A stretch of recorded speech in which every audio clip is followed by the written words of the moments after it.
चुनाव खत्म हो गया है। अब आपको और आगे 7वें चरण तक वोट पड़ना है। जो मैं देख रहा हूं, जनता का गुस्सा भारतीय जनता पार्टी के खिलाफ बढ़ता चला जा रहा है।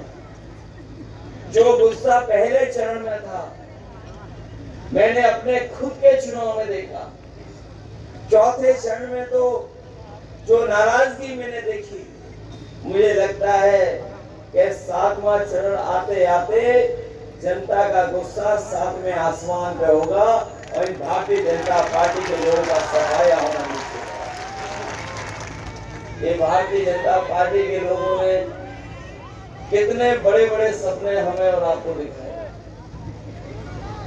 इन्होंने हमें और आपको पिछले 10 साल से इतने बड़े सपने दिखाए कि आज जब हम लोग उनका आकलन करते हैं और पीछे मुड़ के देखते हैं तो आज हर बात उनकी झूठी लगती है, उनका वादा झूठा लगता है। जिन लोगों ने कहा कि हम किसान को खुशहाल कर देंगे, वो हमारे किसान भाई जानते होंगे, एक समय आया जब इस सरकार ने काले कानून लाने का काम किया और हम अपने गरीबों को भरोसा दिला के जा रहे हैं। जहाँ राशन बढ़ेगा वहीं पैकेट का आटा के साथ साथ हम लोग डाटा भी देने का फ्री करेंगे।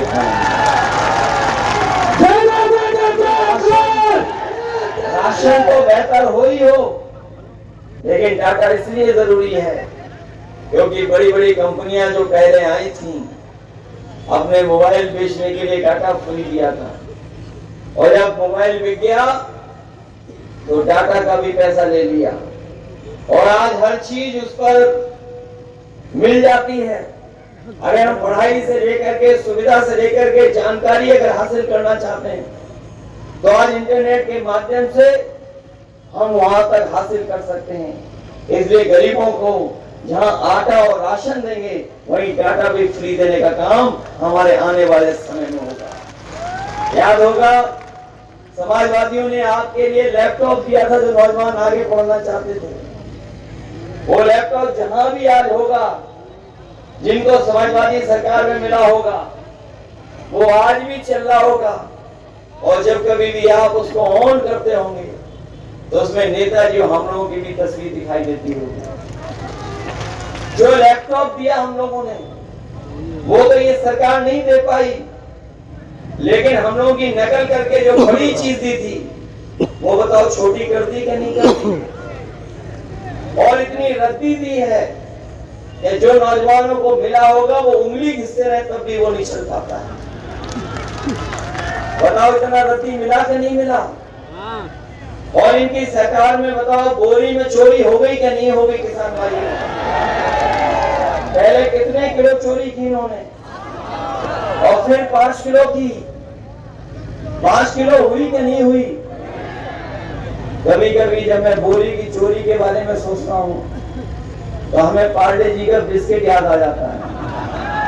जो हमारे पुराने लोग हैं वो जानते होंगे कि पार्ले जी बिस्किट का पैकेट कितना बड़ा आता था और जैसे जैसे महंगाई बढ़ी और उन्होंने मुनाफा कमाया तो बताओ आज बिस्किट का पैकेट कितना हो गया। आज कितने बिस्किट का पैकेट आ रहा है। 5 का आ रहा है। और याद रखना बीजेपी वाले दोबारा आ गए तो 1 बिस्किट का पैकेट आपको मिलेगा। बंद है आप बताओ नौजवानों, मोटरसाइकिल महंगी हो गई कि नहीं हो गई। पहले कितने रुपए की आती थी मोटरसाइकिल 60-70 का और आज कितने की आ रही है आपकी। 1.5 लाख। न केवल मोटरसाइकिल महंगी हो गई है, डीजल पेट्रोल से लेकर के हर जरूरत चीज महंगी कर दी। बिजली का बिल महंगा कर दिया। इन्होंने कोई बिजली नहीं बनाई। आज तक कोई बिजली का कारखाना बड़ा नहीं लगाया और आज जो बिजली मिल भी रही है ये समाजवादियों की देन है। ये इन्होंने नहीं बनाई। और जो साथी जानते होंगे, हम लोगों ने तो तय किया था कि 300 यूनिट फ्री देंगे। हमारी सरकार नहीं बनी। अगर सरकार बनी होती उत्तर प्रदेश में तो गरीबों को 300 यूनिट फ्री बिजली दे दी होती समाजवादी। इधर ये वैक्सीन का बहुत प्रचार किए। जब कोरोना आया ताली थाली तो इन्होंने बजवाई बजवाई, लेकिन वैक्सीन भी इन्होंने जबरदस्ती लगवा। हमारे ये सरकारी कर्मचारी और पुलिस के लोग हैं, ये जानते होंगे जबरदस्ती लगा दी गई वैक्सीन। बताओ जबरदस्ती लगाई कि नहीं लगाई? और अखबारों में आपने पढ़ लिया होगा और जानकारी मिल गई होगी कि जो वैक्सीन की कंपनी है वो कह रही है कि हम अपनी वैक्सीन वापस ले लेंगे। बताओ अब जो वैक्सीन हमारे आपके लगी वो वापस कैसे लेंगे? खैर हम तो बच गए, हमने नहीं लगवाई। और जब अभी सूची आई थी इलेक्टोरल बॉन्ड की जो सूची आई, उसमें जानकारी हुई कि भारतीय जनता पार्टी ने वैक्सीन वालों से भी पैसा वसूल लिया। केवल वैक्सीन वालों से नहीं वसूला पैसा, बल्कि देश की बड़ी बड़ी कंपनियां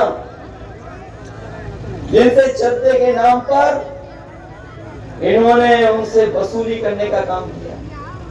जब चंदा दिया जाता है तो चंदा इतना नहीं दिया जाता जितना इन्होंने वसूला है। चंदा कोई हजारों में देता है, लाख में देता है, लेकिन 1000 करोड़, 500 करोड़, 400 करोड़, 600 करोड़ नहीं देता कोई।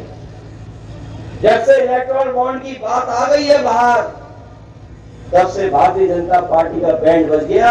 वो इलेक्टोरल बॉन्ड के बारे में बात नहीं करना चाहते। ये जानकारी है आपको कि नहीं है?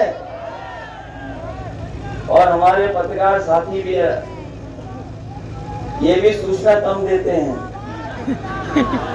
क्योंकि इन्होंने तो एक काम कर रखा है, जिसका दाना उसका गाना।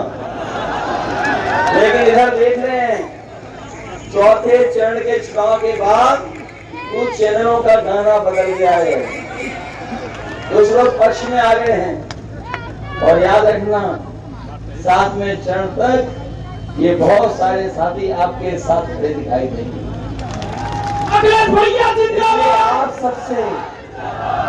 मैं आप सबसे सहयोग और मदद मांगने आया हूँ। ये वो क्षेत्र है जो गरीबों का है, तमाम तकलीफ परेशानियों का सामना करता है। ये बीजेपी के लोगों ने बड़े बड़े आयोजन किए थे दिल्ली, लखनऊ में, G20 के बहाने, इन्वेस्टमेंट के बहाने, डिफेंस कॉरिडोर के बहाने, लेकिन कोई भी निवेश जमीन पर नहीं उतरा। कहने को तो ये कहते हैं कि हमने कारखाने लगाने के लिए इतना पैसा ले लिया है। बताओ बलरामपुर, सराबस्ती से लेकर के कोई अगर कारखाना एक भी लगाया हो तो बताओ।